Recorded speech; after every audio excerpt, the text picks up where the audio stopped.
હવે છોલા હોય કે ચોળા, સફેદ ચણા હોય કે કાળા ચણા, બધું મજેદાર બનશે. મણિપુરથી સમાચાર, જ્યાં 3 દિવસથી ભારે વરસાદ બાદ રાજ્યમાં પૂરની પરિસ્થિતિનું થઈ ગયું છે નિર્માણ. ઇમ્ફાલ શહેર જાણે કે બેટમાં તબદીલ થઈ ગયું હોય તેવી તસવીરો સામે આવી રહી છે.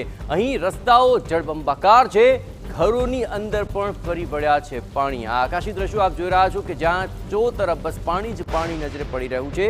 અને આ પરિસ્થિતિને કારણે ભારતીય સેના એનડીઆરએફ દ્વારા રેસ્ક્યુ ઓપરેશન યથાવત છે. 800થી વધુ લોકોનું રેસ્ક્યુ કરી તેમને સુરક્ષિત સ્થળે ખસેડી દેવાયા. ભયાવહ પૂરને પગલે રાજ્યમાં કટોકટી જાહેર કરાય છે. લોકોને સતર્ક રહેવા અને તંત્રના નિર્દેશોનું પાલન કરવા માટે અપીલ કરવામાં આવી.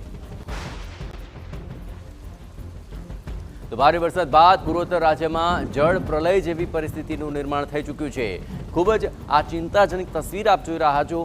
આકાશી દ્રશ્યોમાં સ્પષ્ટપણે જોવા મળી રહ્યું છે કે જાણે આ આખો વિસ્તાર જળમગ્ન થઈ ગયો છે. મણિપુરમાંથી આ તસવીરો જે સામે આવી છે, જ્યાં ખાસ કરીને અહીંની રાજધાની ઇમ્ફાલ બેટમાં તબદીલ થઈ ગયું છે. ચારે તરફ બસ પાણી જ પાણી જોવા નજરે પડી રહ્યું છે.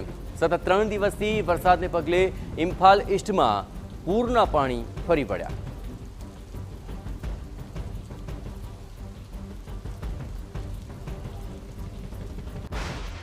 અને હવે ઇમ્ફાલના રસ્તાઓ આપને બતાવીએ કે જ્યાં જાણે કે નદીઓ વહી રહી હોય તેવા આ દ્રશ્યો આપ જોઈ રહ્યા છો. અને નીચાણવાળા અનેક વિસ્તારો પાણીમાં ગરકાવ થઈ ચૂક્યા છે. અનેક વિસ્તારોમાં કેડ સમાણા પાણી ભરાઈ ચૂક્યા છે. ઇમ્ફાલના હિંગાગ, ગોવિંદજી મંદિર, કોનુંગ મામાંગ અને ખુરાઈ જેવા વિસ્તારો પણ જળમગ્ન છે, જેને લીધે લોકોને આવવા જવામાં મુશ્કેલીઓનો સામનો કરવો પડી રહ્યો છે.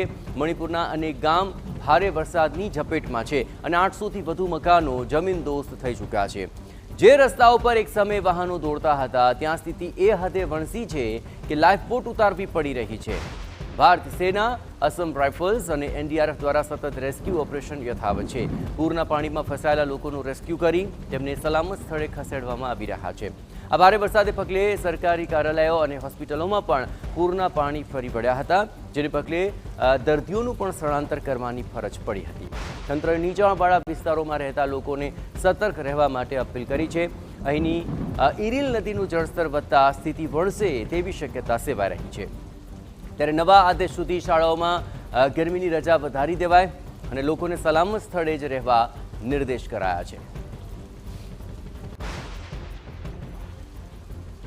તો આ દ્રશ્યો આપ જુઓ, અહીં લોકોને કઈ પ્રકારની હાલાકીનો સામનો કરવો પડી રહ્યો છે તે આ તસવીરોમાંથી સ્પષ્ટ થઈ રહ્યું છે. રસ્તાઓ વચાડે જાણે કે નદીઓ વહી રહી હોય તે પ્રકારની પરિસ્થિતિ છે. સેના અને એનડીઆરએફની ટીમ સતત લોકોની પડખે ઊભી છે. લોકોને રાહત સામગ્રી પહોંચાડવામાં આવી રહી છે, કારણ કે આ પરિસ્થિતિની અંદર લોકોના રહેવાની તો તકલીફ છે જ, પણ ખાવા અને પીવાની વ્યવસ્થાઓ થઈ શકે તેને પ્રાથમિકતા અપાઈ રહી છે. લોકોને પીવાનું પાણી અને ફૂડ પેકેટ્સ પહોંચાડવામાં આવી રહ્યા છે. જે લોકો નીચાણવાળા વિસ્તારોની અંદર છે ત્યાંથી તેમને સલામત સ્થળે ખસેડવા માટે કામગીરી હાથ ધરવામાં આવી રહી છે. રાજ્યમાં હાલ તો કટોકટી જાહેર કરી દેવી પડી છે, કારણ કે સર્વત્ર જળબંબાકારની પરિસ્થિતિ છે. લોકોને સતર્ક રહેવા માટે તંત્ર સતત અપીલ કરી રહ્યું છે. સુરક્ષિત સ્થાનો પર ખસેડી જવા માટે પણ તેમને અપીલ કરાય છે. પૂર્વોત્તર રાજ્યોમાં આ જળ પ્રલયની પરિસ્થિતિને લઈને શેલ્ટર હોમની અંદર લોકોને સુરક્ષિત સ્થાનો પર ખસેડવામાં આવ્યા છે, જ્યાં તેમના રહેવા જમવા ખાવાની વ્યવસ્થાઓ કરવામાં આવી છે. આ ઉપરાંત અનેક ગામ અને વિસ્તારો જળમગ્ન પરિસ્થિતિની અંદર છે. આ બે તસવીરો આપ જોઈ રહ્યા છો. એક તરફ આ આકાશી દ્રશ્યોમાં આ આખો વિસ્તાર જળમગ્ન થયો હોય તે સ્પષ્ટપણે જોવા મળી રહ્યું છે. અને આ પરિસ્થિતિની અંદર લોકોને સલામત સ્થળે ખસેડવાની કામગીરી હાથ ધરાય છે અને તેમને શેલ્ટર હોમની અંદર રખાયા છે કે જ્યાં તેમના બાળકોની અને તમામની રહેવાની જમવાની વ્યવસ્થા કરવામાં આવી છે. અને જ્યાં સુધી પાણી ઓસરે નહીં ત્યાં સુધી તેમને અહીં જ આશરો આપવામાં આવ્યો છે. હવે આ રસ્તાના દ્રશ્યો જુઓ. રસ્તા વચાડે નદી વહી રહી હોય તેવી આ તસવીરો આપ જોઈ રહ્યા છો. અને એનડીઆરએફ અને સેનાના જવાનો સતત ત્યાં પહોંચીને લોકોને સુરક્ષિત સ્થાનો પર ખસેડી રહ્યા છે. આ વિસ્તારો પર અત્યારે નદીઓ વહી રહી હોય અને તેજ પ્રવાહથી પૂરના પાણી ધસી આવ્યા હોય તેવી આ તસવીરો સતત સામે આવી રહી છે. મણિપુરમાં ભારે વરસાદ બાદની આ પરિસ્થિતિ આપ જોઈ રહ્યા છો. અહીં કમર સમાણા પાણી છે. ન માત્ર મનુષ્યો પરંતુ પશુઓને પણ હાલાકી ભોગવવાનો વારો આવી ચૂક્યો છે. ઇમ્ફાલ તો સમગ્રતયા બેટમાં તબદીલ થઈ ચૂક્યું છે.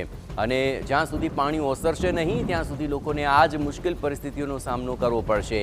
અનેક બુઝુર્ગ લોકો અને મહિલાઓને સુરક્ષિત સ્થાન પર ખસેડવામાં આવી રહ્યા છે, કારણ કે ધીરે ધીરે કરતાં પાણી વધી ગયા અને લોકોના ઘર સુધી પાણી પહોંચી ગયા હતા, જેને કારણે હાલ તેમના રેસ્ક્યુની કામગીરી હાથ ધરાઈ છે.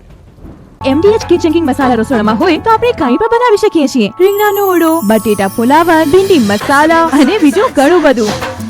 MDH